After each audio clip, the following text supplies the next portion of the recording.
Two broken souls, one haunted by guilt, the other abandoned by the world. In a land that offers no mercy, they find something unexpected, not salvation, not romance at first, but respect. And sometimes respect is where love truly begins. Stay with this story, because healing doesn't come the way you expect.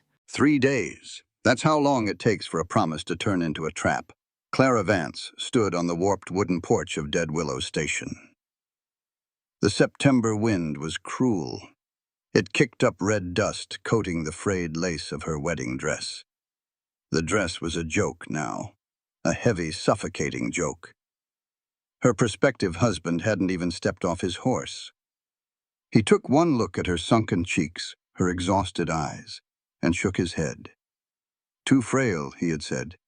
"I need a worker, not a patient." Then he rode off. Left her there. No money, no ticket back east.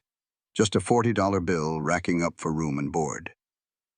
Hoskins, the station master, stepped out onto the porch. He smelled of stale tobacco and cheap gin. "Time's up, Miss Vance," he grunted. "Stage to the silver mines leaves in an hour. They need girls in the saloons. $40 buys your contract. You'll work it off, eventually." Clara didn't look at him. She looked at her hands. They were shaking, not from fear, from hunger. She hadn't eaten since yesterday morning. "I am not a contract to be sold," Clara said. Her voice was cracked, dry as the dirt, but the words were sharp.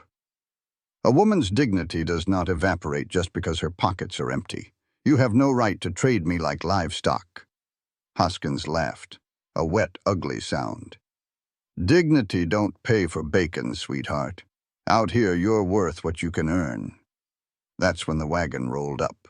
It was a sturdy thing, pulled by two heavy roans. The man driving didn't look like a savior. He wore a faded canvas coat, dust in his hair, a face carved out of hard wood and quiet years. Elias Thorne. He stepped down, didn't look at Clara, didn't look at Hoskins. He walked straight to the water trough to check his horses. In the back of his wagon, there was a wooden barrel. On top of a burlap sack sat a single bruised red apple. Clara's stomach twisted. It was the kind of hunger that makes your vision go white at the edges, the kind that strips away manners and breeding. She didn't think. She just moved. Her hand darted out. Her fingers closed around the apple. It felt heavy, cold, real. "Hey!" Hoskins lunged. His heavy hand clamped down on Clara's wrist. He squeezed, hard enough to grind bone against bone. Clara gasped, dropping the apple. It rolled into the dirt. "Thief!" Hoskins spat, his face inches from hers. "A beggar and a thief. That makes it easy. You sign the debt paper now, or I call the marshal. They whip thieves in this territory. Then you go to the mines anyway." Clara tried to pull away, her eyes blazing despite the pain. "Let me go. Hunger is not a crime. Starvation is a failure of human compassion, not a flaw in my character. You are punishing me for trying to survive." Hoskins just grinned. He dragged her toward the office. Then the dragging stopped. Elias Thorne was there. He hadn't run. He had just stepped in the way. He didn't yell. He didn't draw the gun strapped to his hip. He simply reached out and wrapped his large, calloused hand over Hoskins' wrist. He squeezed. Just a little. Hoskins let go of Clara. He backed up, rubbing his arm, his eyes darting to the cowboy's cold stare. "She stole from your wagon, Thorne," Hoskins muttered, suddenly defensive. "I'm doing you a favor." Elias didn't speak. He reached into his canvas coat. He pulled out a worn leather wallet. He counted out two $20 gold pieces. He placed them on the wooden railing. Hoskins stared at the coins. Then he laughed, a nasty, scraping sound. $40? For her? Hoskins looked Clara up and down, sneering at her dirty dress. "Suit yourself, cowboy. But you just bought yourself a piece of ruined merchandise." Elias froze. His jaw tightened. He reached into his other pocket. He pulled out a small slate chalkboard and a piece of white chalk. He wrote. His strokes were sharp, angry, precise. When he was done, he didn't just show it to Hoskins. He shoved the board flat against the station master's chest, forcing the man to look down and read it. Clara could read it, too. The white letters screamed against the black slate. I do not buy people. A human being is not property to be appraised. I am paying for her freedom. Hoskins opened his mouth, then closed it. He snatched the money from the rail and stepped back into his office, slamming the door. The wind howled. Clara stood there, rubbing her bruised wrist. She looked at the tall, quiet man. He erased the board. He wrote something new, much slower this time. He turned it toward her. My name is Elias. I need someone to write letters and keep books. You will have a roof. You will have food. You can leave whenever you want. Clara read the words. She looked up at his eyes.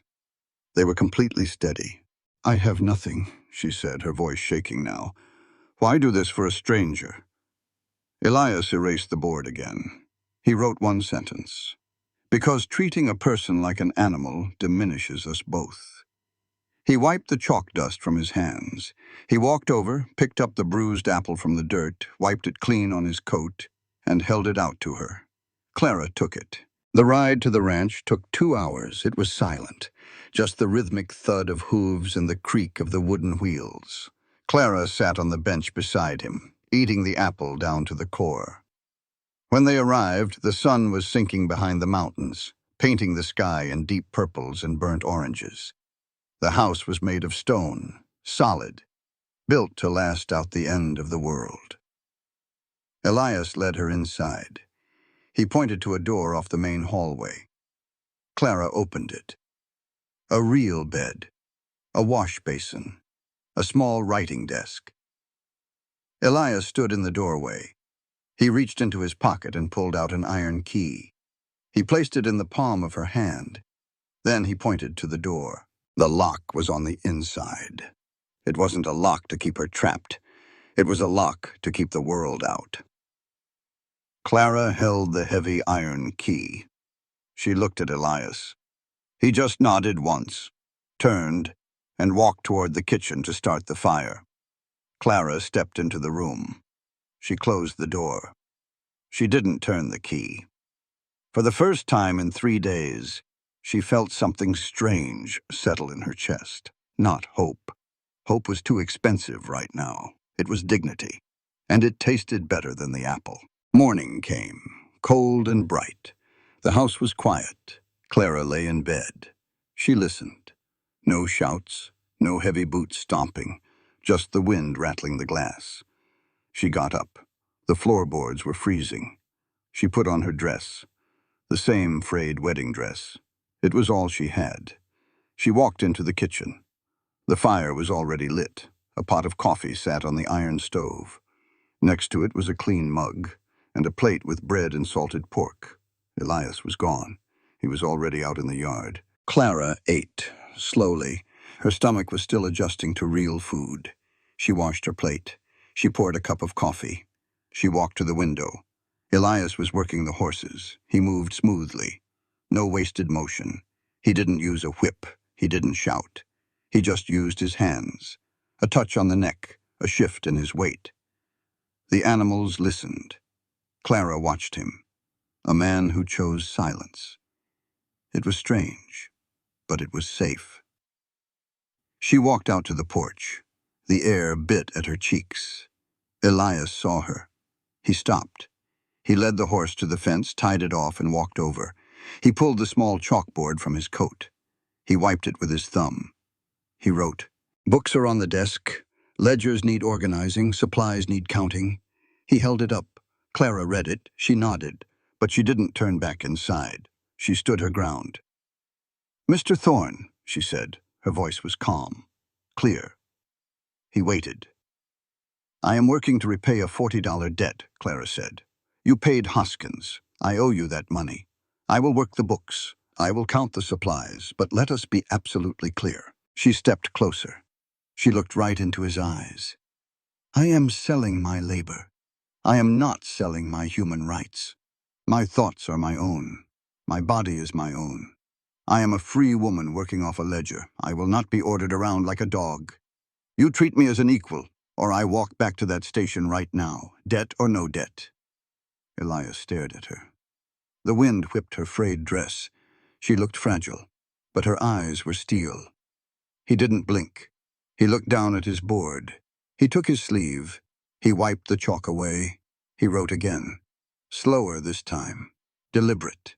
He held it out. The debt was erased that day. You work here because you choose to.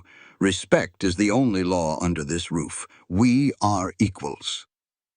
Clara read the words. A heavy breath left her chest. The tension dropped from her shoulders. "Thank you," she said. He nodded once. He put the board away. He went back to the horses. The days fell into a rhythm. Good days. Hard work. Clara fixed the ledgers. Elias had a sharp mind for numbers, but his handwriting was hurried. She cleaned it up. She wrote letters to the suppliers in St. Louis. She ordered seed. She tracked the cattle feed. He never gave orders. He guided. When she helped him in the barn, he showed her how to hold the pitchfork. He didn't snatch it from her hands. He stood beside her. He mirrored the motion. Equal ground. By the end of the second week, they had a visitor. Not a man. A boy. He looked about 11. Skinny, dirty face, torn coat. He was hovering near the edge of the property, staring at the chicken coop. Clara saw him from the window. She stepped out. "Are you hungry?" she asked. The boy jumped. He looked ready to run, but the word hungry pinned him to the spot. He nodded, slowly. Clara brought him inside. She cut 2 thick slices of bread. She poured a glass of milk. The boy ate like a starved wolf. Elias came in from the cold. He saw the boy. He didn't look surprised. He just washed his hands at the basin and sat at the table. "What's your name?" Clara asked. "Toby," the boy mumbled around a mouthful of bread. "I sleep in the livery in town. The blacksmith chases me out sometimes." "Where are your parents, Toby?" The boy looked down. "Fever. 2 winters back. Folks say I'm just a stray now. Ain't worth nothing." Clara frowned. A deep, heavy frown. She pulled up a chair. She sat right next to him. "Look at me, Toby," she said. The boy looked up. "Do you know how to read?" she asked. He shook his head. "Ain't no schools for strays." Clara stood up. She walked to the desk. She brought back a book. It was an old primer, worn edges. She placed it on the table between the empty plate and the glass of milk. "Then we will start today," Clara said. Toby shrank back. "I can't. I'm just an orphan. I ain't smart." Clara's voice grew firm. Not angry, but absolute. "Listen to me, Toby. They call you an orphan. They call you a stray. But literacy will make you a free man. Words are power. The law, the banks, the men in fine suits, they use words to keep people like you in the dirt. No one has the right to look down on a mind that knows how to think. You are a human being. Your brain is a weapon. We are going to sharpen it." The room went still. Toby stared at her. His eyes were wide. Nobody had ever talked to him like that. Nobody had ever told him he was a weapon. Elias sat at the end of the table. He was watching Clara. He reached into his pocket. He pulled out a piece of chalk. He slid it across the wooden table. It stopped right in front of Toby. "Your first pencil," Elias wrote on his board. He pointed to the chalk. He pointed to the boy. Toby picked up the chalk. His dirty fingers gripped it tight. "We start with the alphabet," Clara said. She opened the book. Outside, the wind blew hard against the stone walls. Inside, it was warm. The fire crackled. The sound of a voice reading letters filled the silence. It sounded like dignity. October brought frost.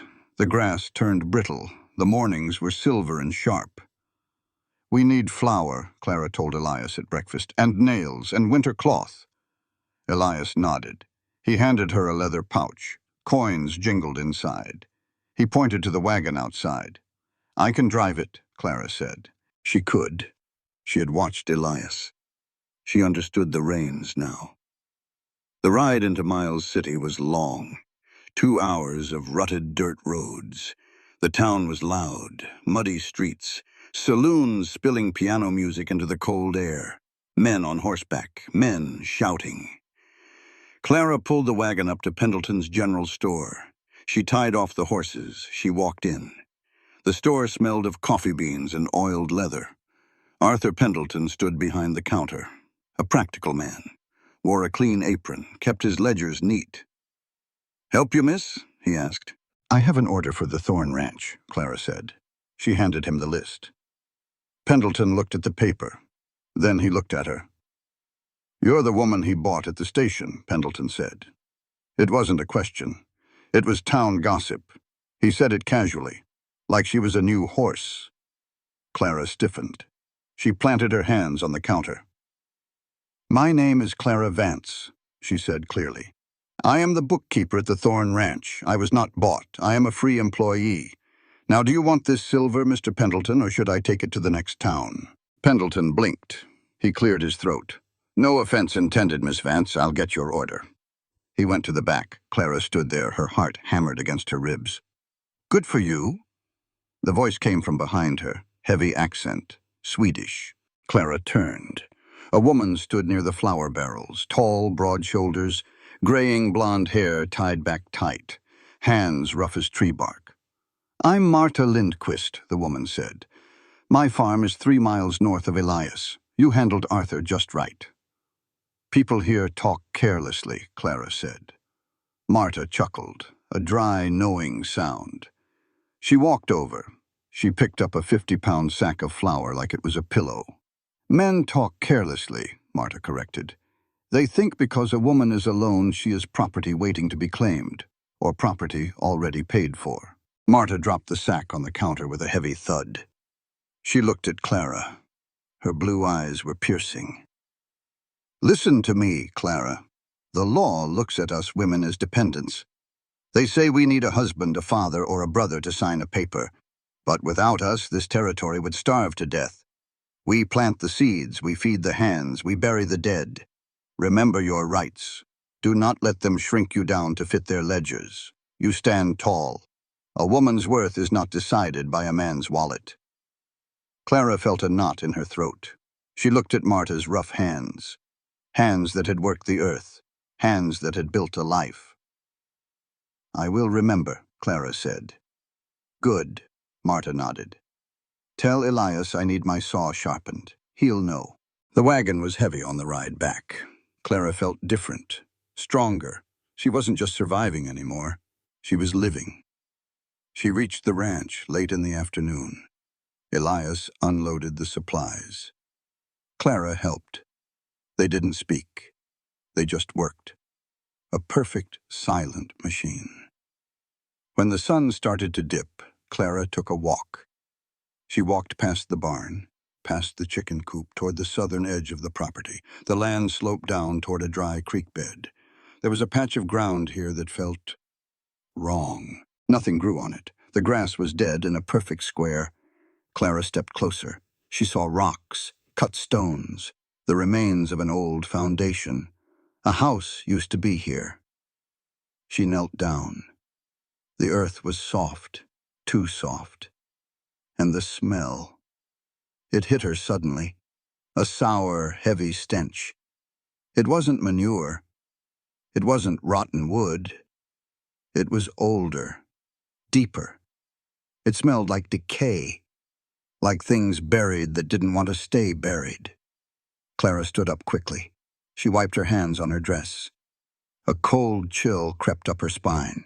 "The earth does not forget," Clara gasped. She spun around. An older man stood by the wire fence. He hadn't made a sound. He wore a wool blanket over a canvas shirt. His face was lined with deep wrinkles like cracked river clay. His eyes were dark, ancient. "Who are you?" Clara asked. "Thomas Redhawk," the man said. His English was perfect, measured. "Are you lost, Mr. Redhawk?" "I am standing where my grandfather stood," Thomas said. He looked past her. He looked at the dead square of earth. "I am never lost here. The men in Washington are the ones who are lost." Clara followed his gaze. "What was this place?" she asked. "The old house?" Thomas gripped the top wire of the fence. He didn't cross it. It was a lie, Thomas said. His voice was low, like distant thunder. The men in fine coats came. They pointed to a map. They said progress. They said civilization. He looked back at Clara. His eyes burned with a quiet, terrible fire. They stole our land and called it progress, Thomas said explicitly, every word carrying the weight of a stone. They forced us into the winter cold. They starved our families to feed their cattle. They tell you in your schools that this nation was built on bravery. It is a lie.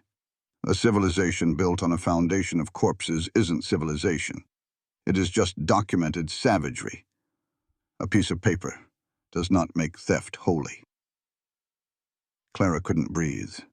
The air felt thin. She looked at the old foundation. The smell of decay seemed to rise up and choke her. "Why are you telling me this?" Clara whispered. "Because you live in his house," Thomas said. He pointed a weathered finger toward the main cabin, toward Elias. "And because the rains are coming, the dirt is washing away. The truth is getting ready to speak." Thomas turned. He didn't say goodbye. He walked away, disappearing into the tall, dry grass as silently as he had arrived. Clara stood alone by the dead earth. The wind picked up. It smelled like rain. Heavy, cold rain. She looked back at the stone house. Elias was on the porch. He was watching her. He was standing perfectly still. He knew what was under the dirt. Clara knew it in her bones. Whatever was buried here, Elias Thorne was part of it. The silence he wore wasn't just peace. It was a prison. The rain began to fall. Cold drops hit Clara's face. She didn't run inside. She stood in the rain. She stared at the dead ground. The truth was coming, and she was going to face it. The rain started on a Tuesday. It did not stop. It wasn't a gentle rain. It was an angry, driving sheet of water. It hammered the stone roof of the cabin. It turned the yard into a sea of thick brown mud. For 4 days, the sky was the color of bruised iron. Clara and Elias worked side by side. They wore heavy oilskin coats. They fought the mud to keep the horses fed. They dragged the cattle to higher ground. There were no words, just the grunt of effort, the slip of boots, the roar of the wind. By Friday morning, the creek broke its banks. The water spilled over the ridge. It rushed down the slope. It headed straight for the southern edge of the property, toward the dead square of earth. Clara stood on the porch. She watched the brown water tear into the dirt. The topsoil gave way. It didn't just wash off, it collapsed inward. A sinkhole opened up, swallowed by the flood. Elias saw it from the barn. He dropped his pitchfork. He started running. The mud sucked at his boots, but he didn't slow down. He didn't look back. Clara followed him. Her heart hammered against her ribs. The rain lashed her face. She reached the edge of the collapse right behind him. The water had ripped the earth wide open. It revealed a pit, a massive, deep trench. It wasn't empty, bones empty. Hundreds of them. Rib cages white as chalk against the dark mud. Massive skulls with hollow eye sockets. Femurs stacked like cordwood. They were cattle bones. But there were too many, a whole herd. And mixed in the mud, catching the dull gray light, were rusted iron branding tags. Clara squinted through the rain. She read the stamped metal. BIA, Bureau of Indian Affairs. The puzzle pieces slammed together. Thomas Red Hawk's words rang in her ears. They forced us into the winter cold. They starved our families. This wasn't a graveyard. It was a crime scene. The government hadn't just moved the native people. They had secretly slaughtered their government-issued cattle. They buried the food supply to force submission, to starve them out. Clara looked at Elias. He was standing at the edge of the pit. He was perfectly still. The rain plastered his hair to his skull. His face was entirely drained of blood. He looked like a man standing before his own gallows. He had built his home right next to it. He knew it was here. "Elias," Clara said. He didn't move. He couldn't. Clara stepped closer. The mud pulled at her boots. She didn't yell. She didn't have to. Her voice cut straight through the noise of the storm. "Concealment is poison, Elias," Clara said, her voice ringing with absolute clarity. "You cannot bury a sin and expect the ground to grow anything but grief. The most basic right of the dead is for history to record the truth of what happened to them. You are standing on a lie." Elias closed his eyes. His chest heaved. A ragged, terrible breath tore through his lungs. "Did you know?" Clara demanded. "Did you know your silence was hiding this?" Elias opened his eyes. He looked at the bones. Then he looked at her. His throat worked. The muscles in his neck pulled tight. 4 years of silence fought against him. 4 years of locking the door from the inside. He opened his mouth. His voice was rusted, deep, rough as sandpaper rubbing against dry wood. But it was loud enough to beat the rain. "I knew," Elias said. "And silence is complicity." Clara stopped breathing. 7 words. They held the weight of a mountain. He turned away from the pit. He walked back to the stone house. His shoulders were slumped. The ghost had finally caught him. Clara followed him inside. The cabin was warm, but Elias was shaking. He didn't take off his wet coat. He went straight to the desk. He grabbed his chalkboard and the chalk. His hand trembled. He wrote frantic, heavy strokes. He filled the board. He handed it to her. "I was an interpreter for the Bureau. I spoke their language. I told the tribes the new land was good. I told them to trust the treaty. I believed it." Clara read it. She wiped the board clean. She handed it back. He wrote again. "Then the cattle disappeared. The agents said they wandered off in a storm, but I found this pit. The agents shot them, buried them. They wanted the natives to starve so they would depend entirely on the fort, so they wouldn't fight. I found out too late. The winter came. Children died. I translated the lies. I helped kill them." Clara looked at the words. She looked at the man. He dropped the chalk. He fell into the wooden chair. He buried his face in his hands. He had bought this land to punish himself. He threw away his voice because his voice had been the weapon that destroyed a people. He thought he deserved to live next to the rot. Clara walked over to the stove. She put a kettle on. She took off her wet coat. She walked back to Elias. She didn't put a comforting hand on his shoulder. Pity wasn't what he needed. Truth was what he needed. "Look at me," Clara said. Elias slowly raised his head. His eyes were hollow, defeated. Clara sat in the chair across from him. She looked him dead in the eye. "You thought taking your own voice away was justice," Clara said firmly. "It isn't. It is cowardice." Elias flinched. "You cannot change the past by silencing yourself," Clara stated. Every word was sharp. Every word was deliberate. "Suffering in the dark doesn't bring back a single life. It doesn't feed a single starving child. You only earn redemption when you use the rest of your life to defend those who have no voice. You owe them your words, Elias. You owe them the truth." Elias stared at her. The ticking of the clock on the mantel seemed deafening. He looked down at his calloused hands. Then he looked at the chalkboard. Slowly, he reached out. He picked up the chalk. He didn't write anything. He just held it. The rain continued to beat against the roof. The pit outside was open to the sky. The bones were finally washing clean in the storm. And inside the stone house, a man was beginning to understand that his sentence was over. His work was just beginning. December came in like an axe. The rain turned to sleet. The sleet turned to snow. The mud in the yard froze into jagged peaks that could twist a horse's ankle. Toby was living with them now. Clara hadn't asked Elias. She simply brought the boy back from town one afternoon, pointed to the cot near the stove, and said, "This is his bed." Elias had just nodded, setting an extra plate at the table.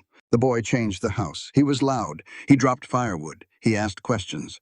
The silence of the stone cabin shattered, replaced by the sound of Clara teaching him to read, and the scuff of Elias showing him how to braid rope. Then the blizzard hit. It wasn't just snow. It was a whiteout. The wind screamed through the valley like a wounded animal. The temperature plummeted so fast the glass in the windows groaned.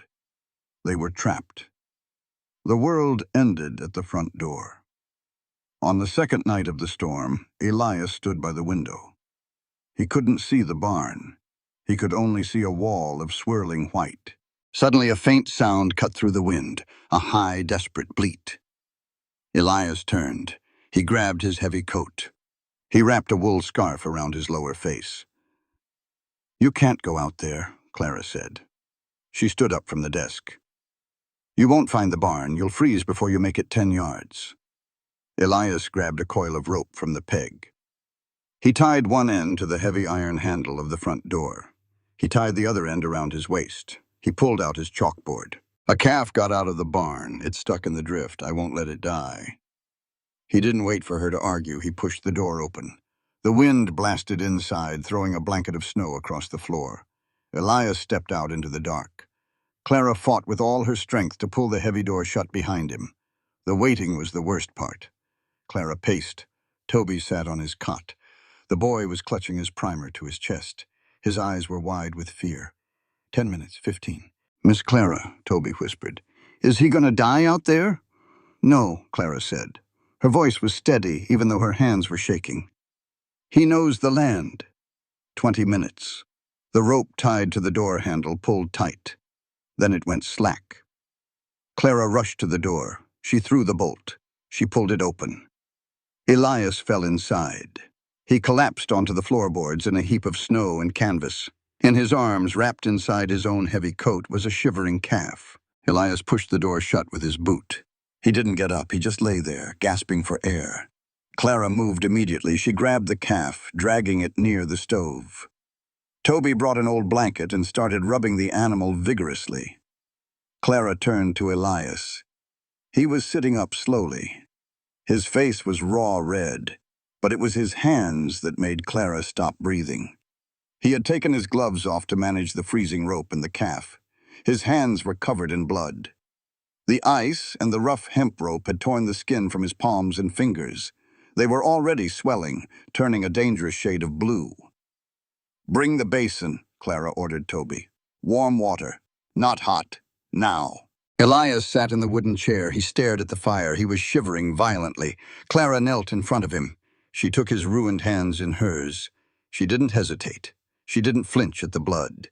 She gently submerged his hands into the basin of lukewarm water. Elias closed his eyes. A sharp hiss escaped his teeth as the feeling started to return. It was agonizing. Clara kept her hands in the water with his. She gently rubbed the frozen skin, working the warmth back into his joints. Her thumbs traced the deep, bleeding cuts. It was a profoundly intimate moment, stripped of words, stripped of defenses, just two human beings sitting in the freezing dark, keeping each other alive. Elias opened his eyes. He looked down at her.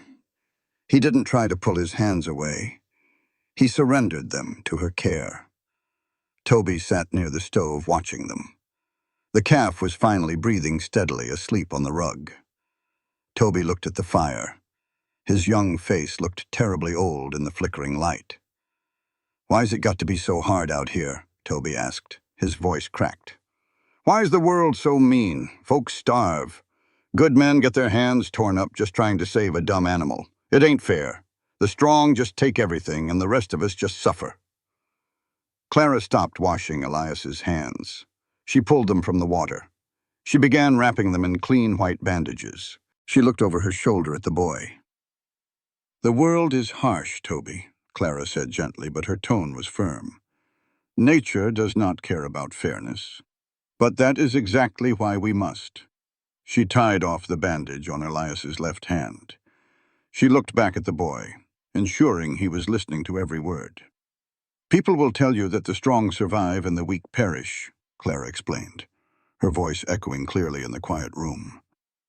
"They will tell you that charity is a weakness. They are wrong. Compassion isn't charity handed down from the strong to the weak, Toby. It is the only thread that keeps us human when nature turns its back on us." She tied off the right bandage. She rested Elias's hands on his knees. "When Elias went out into that storm, he didn't do it because he was stronger than the blizzard," she continued, looking at Toby. "He did it because the life of that calf held value. Equality doesn't mean we all have the same money or the same strength. Equality means we recognize that every life has a right to exist, and we have a duty to protect it. That is the only way we beat the cold, by refusing to let each other freeze. Toby stared at her. The fear in his eyes slowly faded. It was replaced by something solid, something grounded.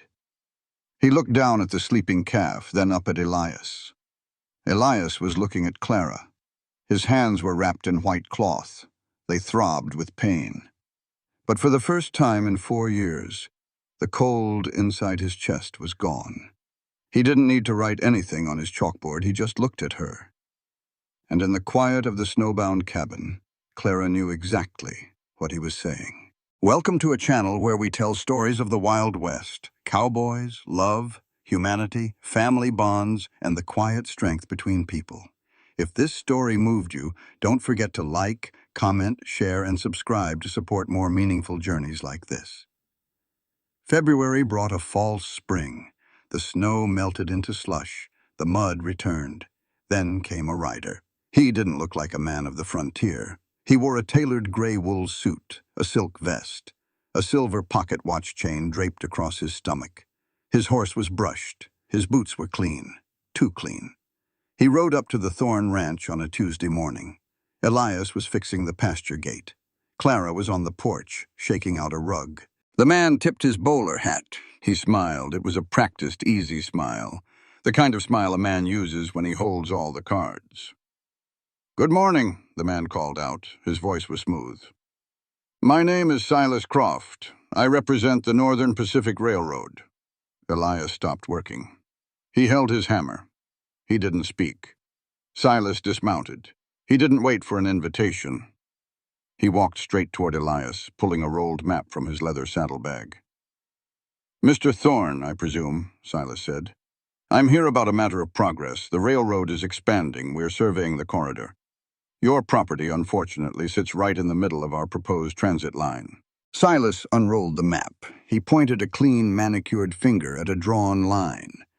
"Eminent domain is a complicated thing," Silas continued. His voice was like oiled glass. "But the law favors the railroad. Now, I prefer to be reasonable. I am authorized to offer you a fair buyout for the land. Generous, even." Elias looked at the map. He looked at Silas.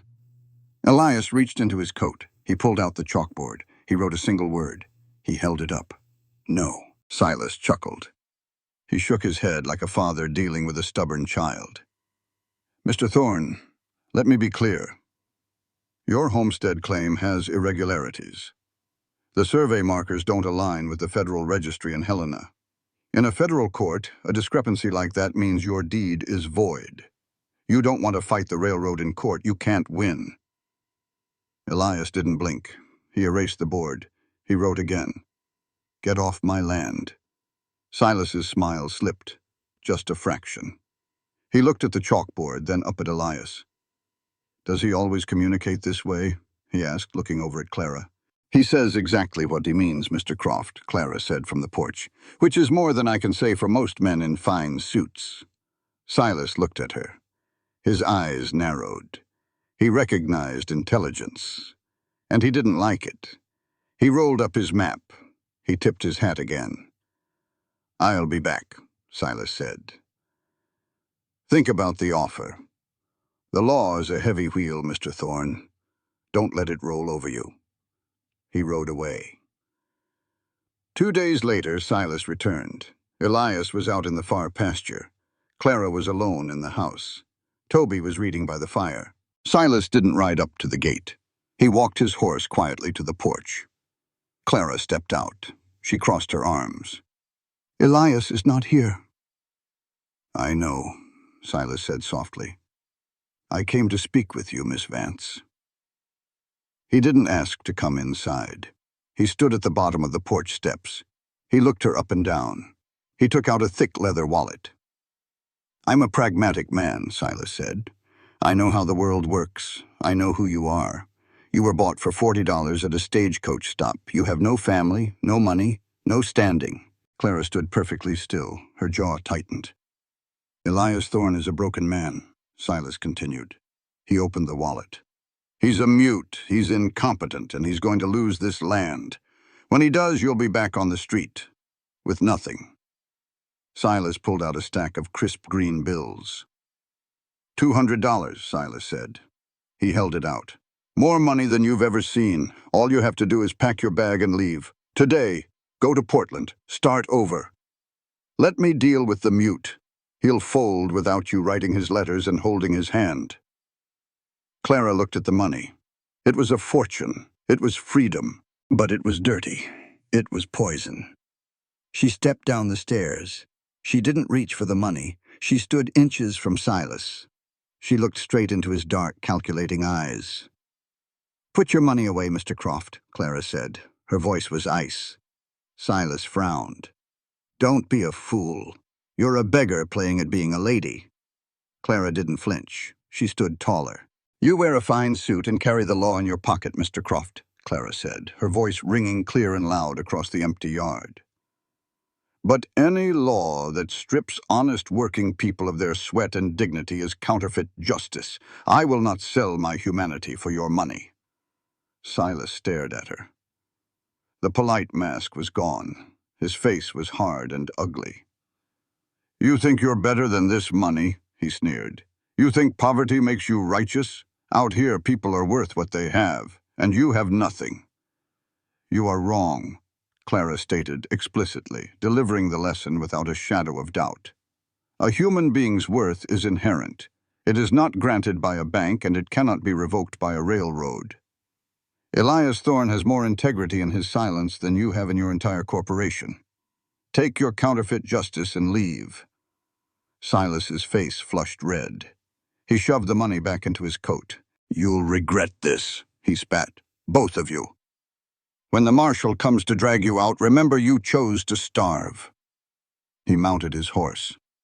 He spurred the animal hard, riding off into the mud. Clara stood on the porch. Her heart was racing. Her hands were shaking slightly. But her chest felt light. She had drawn the line. There was no going back. May arrived. It brought no rain. The mud dried into cracked clay. The grass turned the color of old straw. The wind was hot. It tasted like dust. By the third week of May, the water in the main well dropped. When Clara pulled the bucket up, it scraped the bottom. The water was brown. It tasted like iron and grit. Elias stood by the well. He lowered a stone on a string. He pulled it up. He shook his head. Dry. They couldn't survive without water. The cattle would die. They would die. They had to dig. They picked a spot closer to the creek bed. They worked together. Elias swung the pickaxe. Clara shoveled the loose dirt. Toby carried the buckets of earth away. The sun beat down on them. Sweat stung their eyes. Blisters formed, broke, and formed again. On the fourth day, Elias was 10 feet down. The dirt changed. It wasn't clay anymore. It was rocky. Heavy. Elias swung the pickaxe. It hit something hard. A sharp clink rang out. He stopped. He knelt in the dirt. He used his hands to brush the soil away. Clara looked down from the edge of the hole. "Did you hit water?" Elias didn't answer. He picked up a chunk of rock. He climbed up the wooden ladder. He stepped out into the blinding sunlight. He held the rock out to Clara. It was white quartz, but running right through the center of it was a thick, unmistakable vein of dull yellow metal. Gold. Clara stared at it. She looked at Elias. "It's not just a nugget," Elias wrote on his board, his chalk tapping hard against the slate. "It's a vein. A big one. It runs deep." The realization hit Clara like a physical blow. "The railroad," Clara whispered. "They don't want a transit line. Silas Croft isn't building a track." Elias shook his head. "He knew," Clara said. "He must have seen an old surveyor's report. He knew the gold was here. That's why he targeted your deed. That's why he offered me $200. Elias wiped his board. He looked at the gold in his hand. He didn't look happy. He looked deeply tired. He wrote again. He handed the board to Clara. Gold creates a price tag, but it can never create human value. Greed will destroy this place. Clara read the words. She looked at the hole in the ground. Elias was right. That yellow rock was a magnet for the worst kind of men. It wouldn't buy them peace. It would buy them a war.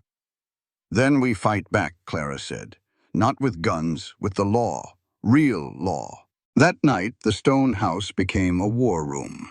Clara cleared the dinner plates. She brought out the ledgers, the land deeds, the federal homestead acts. She had brought law books from the general store months ago. Now she opened them. Elias watched her. He sharpened his tools. Clara drafted letters. She wrote to the land commissioner in Helena. She wrote to the federal district judge in St. Louis. She cited statutes. She listed the exact survey coordinates. She detailed Silas Croft's attempted bribe. She built a fortress of words. Toby sat at the table. He was practicing his alphabet on Elias's spare chalkboard. He watched Clara dip her pen in the inkwell. Her hand moved fast, furious. "Miss Clara," Toby asked quietly, "are we going to shoot 'em if they come back?" Clara stopped writing. She looked at the boy. "No, Toby," Clara said. "But they got guns," Toby argued, "and they got the law. That Mr. Croft, he said the law is a heavy wheel." Clara put her pen down. She turned her chair to face the boy. This was important. This was the real work. "Listen to me carefully, Toby," Clara said, her voice steady and clear. "The greatest power in this world doesn't live in a gun barrel. A gun can end a life, but it cannot protect a right. True power lives in the pen. It lives in the truth." Toby frowned, trying to understand. "Silas Croft is trying to steal this land because he thinks we are ignorant," Clara explained explicitly. "He thinks because Elias doesn't speak, he cannot fight. He thinks because I am a woman, I do not know the statutes. Inequality survives on ignorance, Toby. When you keep people in the dark, you can rob them blind." She tapped her finger on the thick law book. "But we are using the light to fight it. Education is the armor they cannot pierce. When you know your rights, no man in a fine suit can tell you that you are worthless. Remember that." Toby looked at the law book. Then he looked at his chalkboard. He sat up a little straighter. He nodded. The next morning, Clara was saddling the horse to ride to town and mail the letters. A shadow fell across the yard. Thomas Redhawk stood by the gate. He didn't wait at the edge this time. He opened the gate. He walked onto the property. Elias stepped off the porch. He didn't reach for a weapon. He just waited. Thomas looked at the new hole in the ground. He looked at the pile of dirt and the glint of white quartz. "The earth gives back what was hidden," Thomas said. His voice was calm. "Gold. The white man's sickness." "We didn't ask for it," Clara said, stepping forward. "But a man named Croft knows it's here. He's coming to take the land." Thomas looked at Elias. The two men stared at each other. A long, heavy silence stretched between them, a history of blood and buried bones. "Croft will bring armed men," Thomas said. "He will use badges. He will force you out." Elias nodded. He knew. "Will you stand with us?" Clara asked. "If they take this land, they will dig until the creek bleeds poison. They will destroy everything." Thomas looked at Clara. Then he looked at the ground, at the soil that held the memory of his people. "I do not care about your yellow rock," Thomas said explicitly, laying his principles bare. "And I do not fight for a white man's property lines. But I am protecting this earth. I am protecting the balance. I am not protecting your pockets. If the men in suits come to tear the soil open, they will find me standing in their way, because this land belongs to the truth now, not to greed." Elias reached out. He didn't offer a handshake. That was too simple. He just placed his hand flat over his own heart and bowed his head once. A vow. Thomas nodded. The alliance was struck, not bound by money, bound by the only thing that mattered, the right to exist on equal ground. June came down like an anvil, hot, heavy, unforgiving. The air shimmered above the dry grass.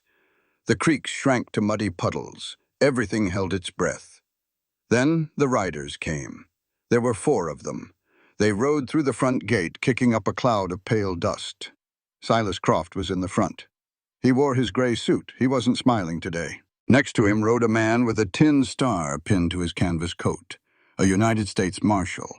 Behind them were 2 hired hands, men with hard eyes and shotguns resting across their saddles. Elias was on the porch. He was oiling a bridle. He didn't stand up. He just stopped moving his hands. Clara stepped out from the kitchen. She dried her hands on her apron. Toby peeked out from behind her skirt.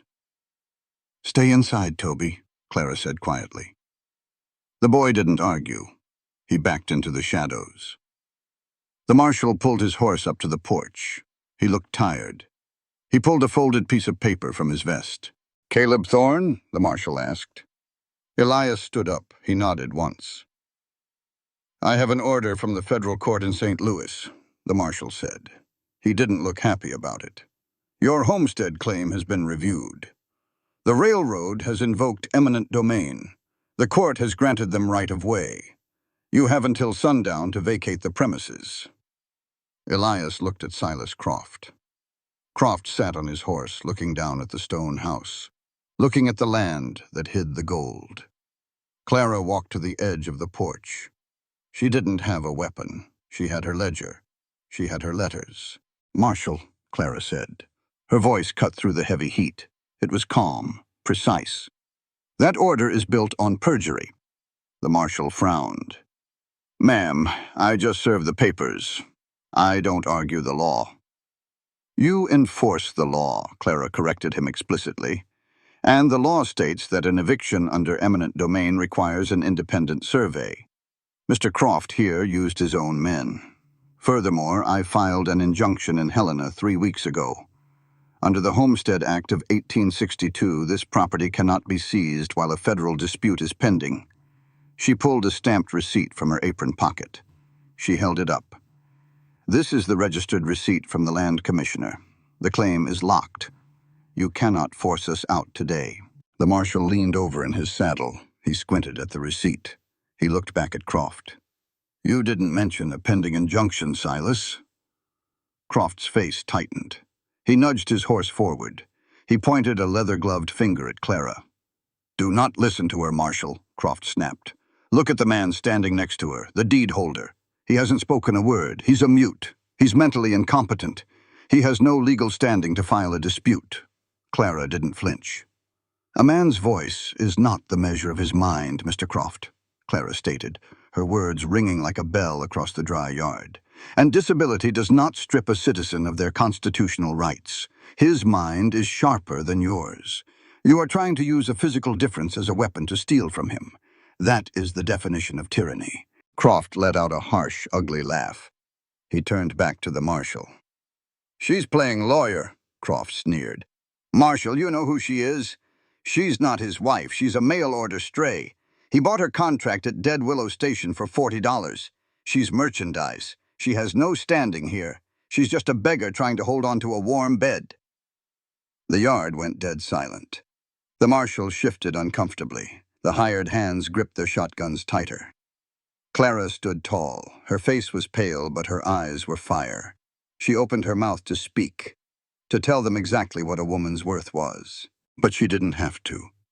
Elias stepped past her. He didn't pull his chalkboard. He didn't reach for the revolver on his hip. He walked right to the edge of the porch. He looked up at Silas Croft. He looked at the marshal. He took a slow, deep breath. His chest expanded.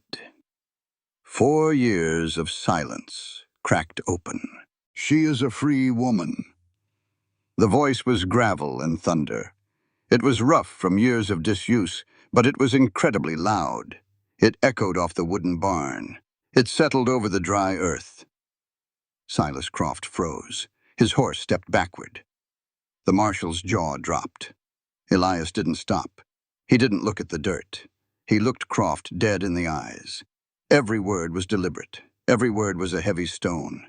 "Land is dirt," Elias spoke aloud, his voice steadying, gaining power. "People are the value. You will not price her. You will not price me. Get off my land." The silence that followed was absolute. Croft was speechless. The narrative he had built, the incompetent mute, the helpless woman, had just been blown to pieces in front of a federal officer. The marshal looked at Elias. Then he looked at the receipt in Clara's hand. He sighed. He folded his eviction notice and shoved it back into his vest. "The man speaks," the marshal said dryly. "And he's got legal counsel. The injunction holds, Silas. We're done here for today. I ain't shooting a man over a disputed survey." "Marshal," Croft barked, his face red with rage. "You have an order." "I have an order that's pending federal review," the marshal corrected him. He yanked his reins. "Let's ride, boys." The marshal turned his horse. The hired hands followed.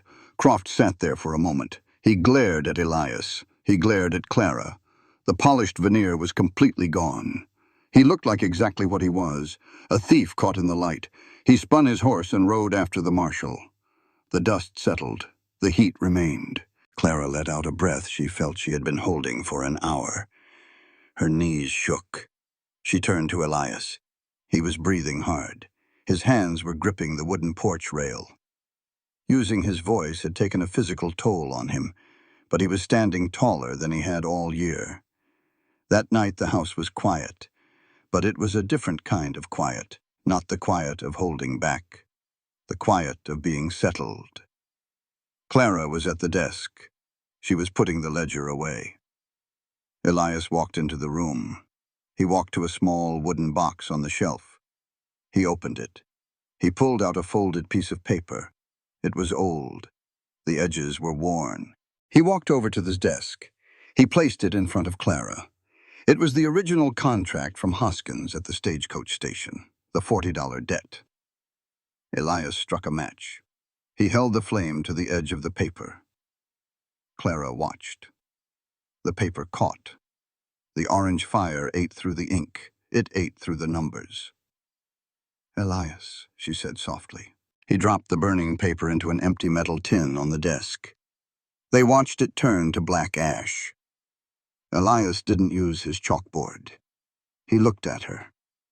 His eyes were clear. "No, master," Elias whispered. His voice was still rough, but the words were gentle. "No servant. Just us." Clara looked at the ashes.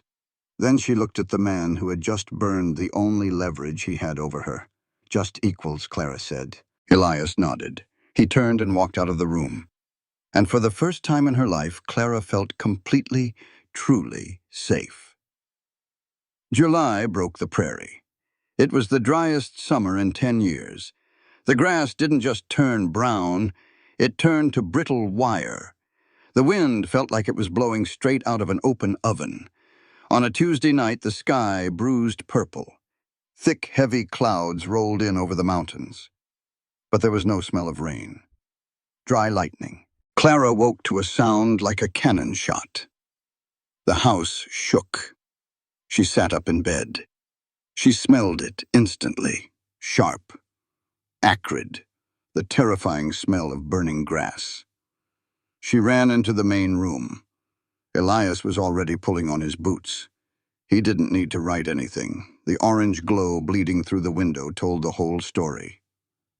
"Toby!" Clara yelled. "Get up!" They ran outside.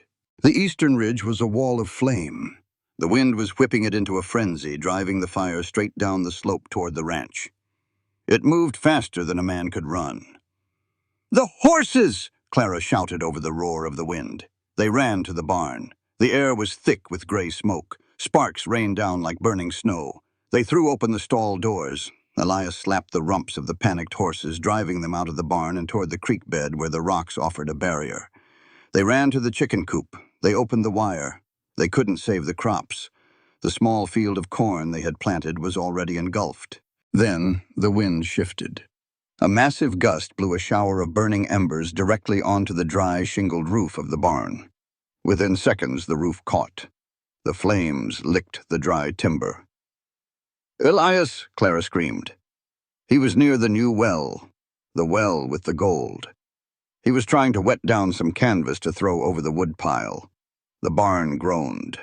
The central support beam, eaten by fire, gave way. The entire structure collapsed inward with a deafening crash. The earth shook. Massive burning timbers rolled across the dirt. A ton of stone and flaming wood crashed directly over the new well, collapsing the earthen walls. The hole caved in. The dirt swallowed the rocks. It swallowed the gold. It buried it under thousands of pounds of burning rubble. They stood near the stone house. The house wouldn't burn. It was solid rock. They watched the barn turn to ash. They watched the fences burn. They watched everything they had built that spring turn into black smoke. Toby buried his face in Clara's skirt, crying. Clara held him tight.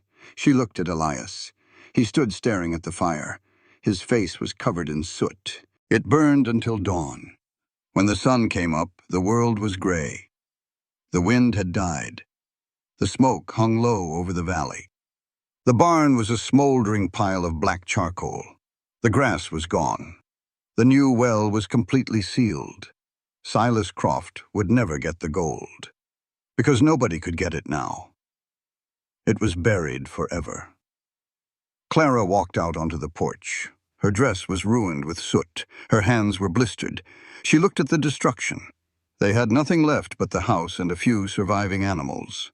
"They're coming," Toby pointed. Clara squinted through the smoke. Moving down the blackened hillside was a line of people, wagons, horses, men and women walking on foot. At the front of the line rode Thomas Redhawk. He stopped his horse at the edge of the property line. Elias walked out to meet him. Clara followed. Behind Thomas were 20 Native Americans from the local camp. They weren't armed for a fight. They carried axes, ropes, shovels, and sacks of grain. Thomas dismounted. He looked at the smoking ruins of the barn. He looked at the collapsed well. He knew what was under there. He looked at Elias. "The earth burned what needed burning," Thomas said. His voice was calm. It carried over the quiet, ashen yard. Elias nodded. He looked at his ruined hands. He had lost everything, again. Thomas stepped closer. He didn't look at the ground. He looked at Elias, and then at Clara and Toby. "You look at this ash, and you see loss," Thomas said explicitly, ensuring everyone heard the truth in his words. "But fire takes what men try to hoard. It takes the yellow rock. It takes the fences that divide us.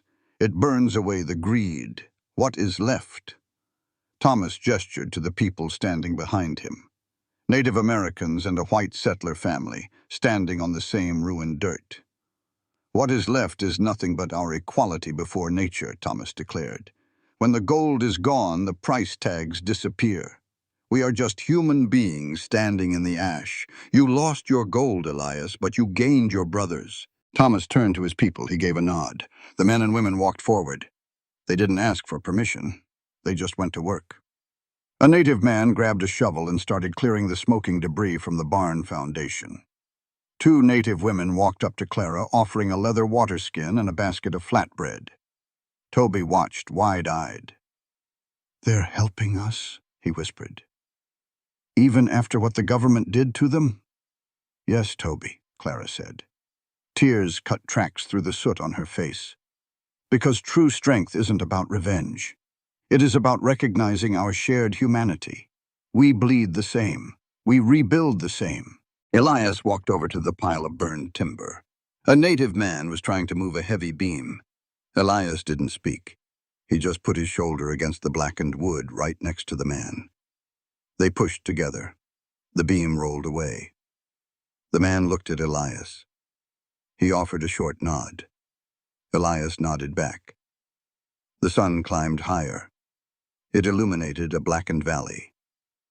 But amidst the ruin there were no masters. There were no servants. There were no corporations. There was just a community, bound not by blood or money, but by the radical, unbreakable belief that every pair of hands mattered. They were rebuilding the world, and this time they were building it on equal ground. A year passed. The earth healed. It always does. You just have to get out of its way. September returned to the Montana Territory. But this September was different. The air was crisp. The sky was a hard, brilliant blue. The smell of smoke was completely gone from the valley.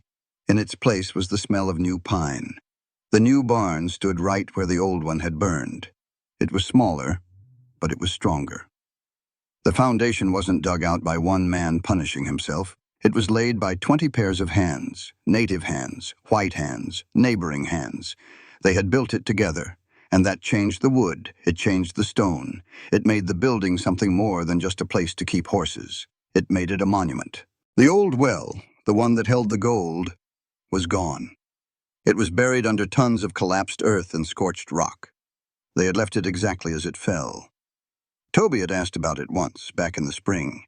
He had looked at the pile of rubble and asked why they didn't dig the yellow rock back out. They could be rich. They could buy a mansion in St. Louis. Clara had stopped kneading bread. She had wiped the flour from her hands, knelt down and looked the boy right in the eyes. "We leave it buried, Toby," Clara had told him, her voice ringing with absolute certainty. "Because wealth that comes without honest labor only breeds greed. It turns neighbors into enemies. A society that values gold over human life is a sick society. We are richer without it because our hands are clean and our friendships are real." Toby had nodded. He understood. He was 12 now. He could read the newspapers from Helena. He could read the law books. His mind was sharp and his heart was safe. On a Tuesday afternoon, Marta Lindquist rode her wagon up to the stone house. She didn't knock. She just walked onto the porch carrying a heavy woven basket. She set it down on the wooden planks. "Apples," Marta said. Her heavy Swedish accent was a comfort now. Tree was practically breaking under the weight. Too many for one widow to eat. Clara stepped out of the house. She looked at the apples. Bright, bruised red. She smiled, a real deep smile. She picked one up. She thought about a dusty stagecoach station, a ruined wedding dress, a desperate, starving theft. It felt like a lifetime ago. It felt like someone else's life. She bit into the apple. It was sweet, crisp, perfect. Marta sat down on the wooden bench. She looked out over the yard. Elias was by the corral. He was showing Toby how to check a horse's hooves. He moved slowly, patiently. "He is a good man," Marta said softly. "A quiet man, but a good one." "He had to forgive himself," Clara said. She sat down next to Marta. "He had to realize that carrying a heavy stone doesn't unbreak the bones underneath it." Marta nodded slowly. She looked at Clara. She studied her face. "You look different, Clara," Marta observed. "When I first met you in Pendleton's store, you looked like a trapped bird, ready to fight, but ready to run. Now, you look like you grew roots." Clara looked out at the rolling hills. The grass that had grown back after the fire was shorter, but it was thicker, greener. The fire had burned away the dead thatch. It had given the new seeds a chance to reach the sun. "I did grow roots, Marta," Clara stated explicitly, looking her friend in the eye. "But not because I was planted here by force. We survived this year because we stopped trying to own the earth and started sharing it. When people stop looking at each other as competitors, they realize they are brothers. We learned that survival isn't a solitary game. It is a shared responsibility." Marta smiled. She patted Clara's hand. Her rough, calloused palm felt like family. "You are a wise woman, Clara Vance," Marta said. A cloud of dust appeared on the horizon. It was the mail rider. He didn't come out to the Thorne Ranch often. When he did, it was usually official business. Elias saw the rider. He patted Toby on the shoulder, leaving the boy to finish with the horse. He walked over to the porch just as the rider pulled up. The rider tipped his hat. He pulled a thick brown envelope from his leather saddlebag. "From the Federal Land Office in Helena, Mr. Thorne," the rider said. He handed it down. "Have a good day, folks." The rider turned his horse and headed back toward the trail. Elias held the envelope. It was heavy with wax seals. He didn't open it right away. He walked up the steps. He stood next to Clara. He broke the seal with his thumb. He pulled out a thick parchment document. The federal dispute was over. Silas Croft's false claims had been thrown out of court. The railroad had withdrawn its petition. The land was clear. Elias read the document. His eyes scanned the heavy black ink. He stopped at the bottom. He handed the paper to Clara. She took it. She read the legal jargon. Pursuant to the Homestead Act of 1862, clear title granted. Then she saw the bottom line, the line for the registered owner. It didn't just say Elias Thorne. It said, registered co-owners, Elias Thorne and Clara Vance. Clara stopped breathing. Her eyes locked on the letters. Her name, written in permanent ink. Registered in the Federal Archives of the United States. She looked up at Elias. You did this? She asked. Her voice was a whisper. You filed the amendment? Elias reached into his pocket. He pulled out his chalkboard. The edges of the wood were worn smooth from use. He took his chalk. He wrote. He turned it around. This is your right. Wealth belongs to those whose hands built it. Clara stared at the board. Then she looked at the deed. The piece of paper trembled in her hands. Is this my wages? Clara asked. Her voice cracked. For a year of work? Elias shook his head fiercely. He wiped the board. He wrote again, the chalk tapping hard against the slate. It is not wages. It is ownership. We are partners. Clara looked at the words. A profound, overwhelming warmth bloomed in her chest. She stood up. She looked at Elias. She looked at Marta, who was watching them with a quiet, knowing smile. Clara needed to say it out loud. The truth had to be spoken to be real. For centuries, the law has told women that we are dependents, Clara declared, her voice steady and powerful, ringing across the quiet porch. They tell us we belong to our fathers, and then we belong to our husbands. They tell us our labor is expected, but our ownership is unnatural. She held up the heavy parchment deed. But no human being can be owned, Clara continued explicitly, and no honest labor should go unpaid. Adding my name to this deed doesn't just give me a piece of land, Elias. It recognizes my fundamental right to exist as a free and equal citizen in this world. A woman is not a guest in the house she helps build. Her sweat buys her equity, not just gratitude. This piece of paper finally tells the truth. Elias looked at her. He didn't just hear the words, he felt them. He understood the absolute necessity of them. He nodded slowly. He reached out and tapped the deed with his rough finger. Yours. Late afternoon arrived. Marta had driven her wagon back home. Toby had taken his book down to the creek to read in the shade of the cottonwood trees.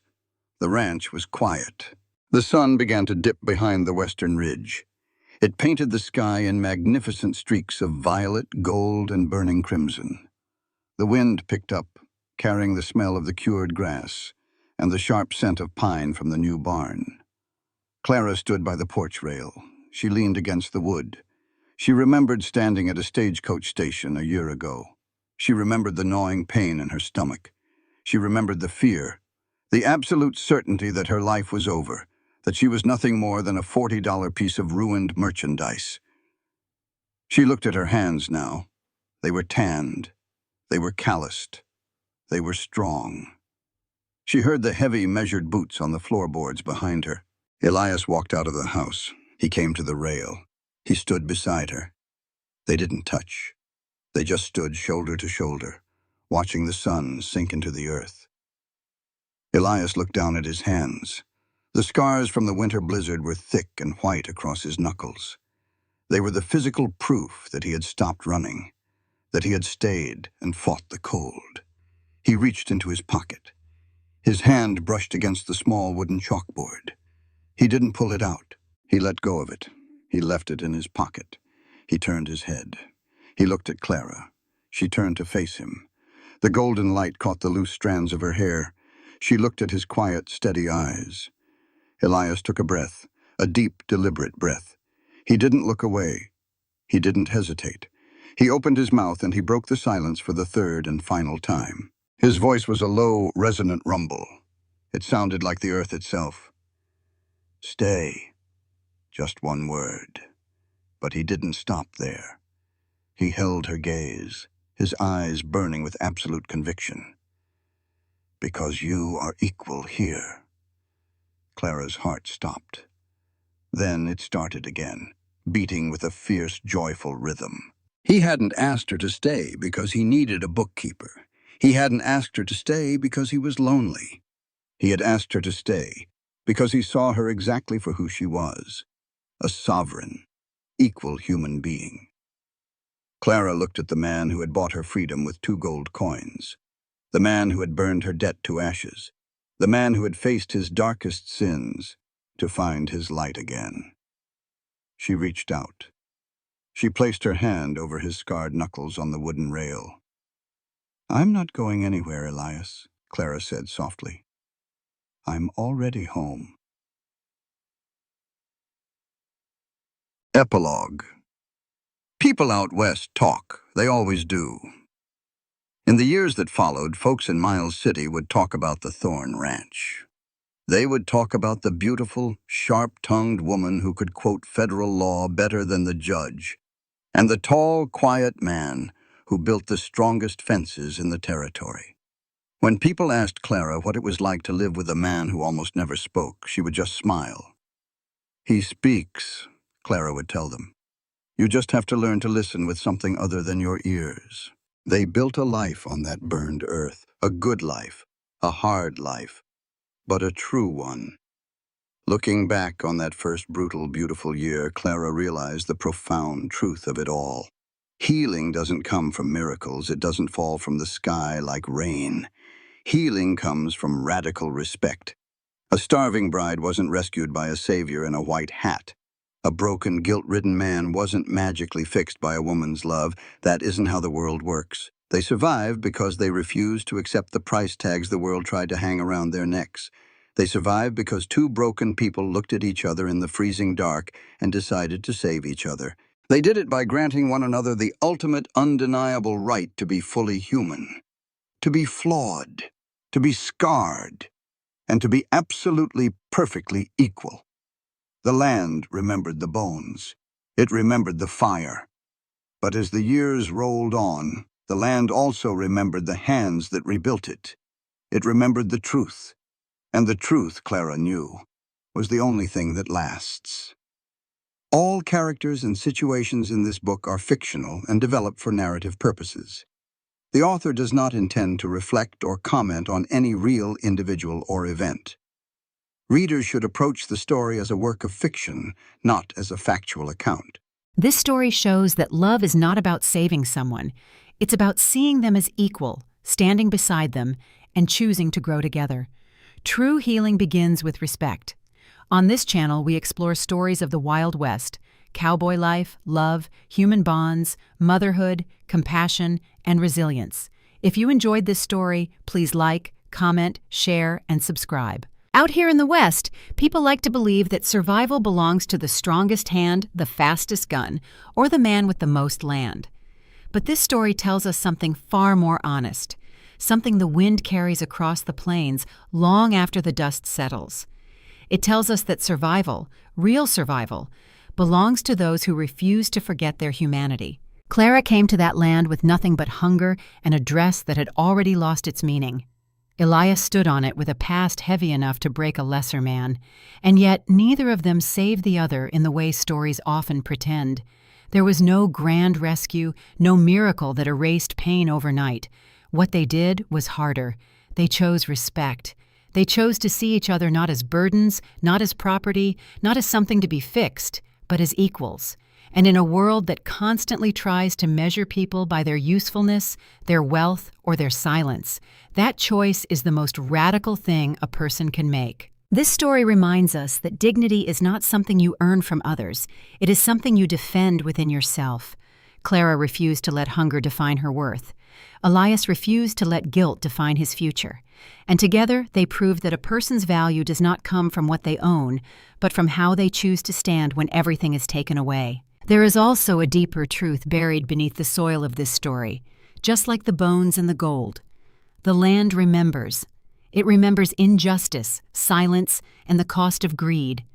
But it also remembers the hands that choose to rebuild instead of destroy. When the fire came, it burned away more than wood and fences. It burned away illusion. It stripped everything down to what truly mattered, and what remained was not wealth, not power, not ownership, but people, standing side by side, equal in loss, equal in hope. That is the lesson we carry with us. Compassion is not weakness. It is the only force strong enough to stand against a harsh world. Justice is not given. It is defended, often quietly, often at great cost. And equality is not an idea written on paper. It is a choice we make every single day in how we treat one another. In the end, the greatest victory was never the land or the law or even the truth being uncovered. It was this: two people, once broken in different ways, choosing to build something honest together. Not as savior and victim, not as master and servant, but as equals. And maybe that's what the West was always meant to teach us. Not how to conquer the land, but how to become worthy of standing on it,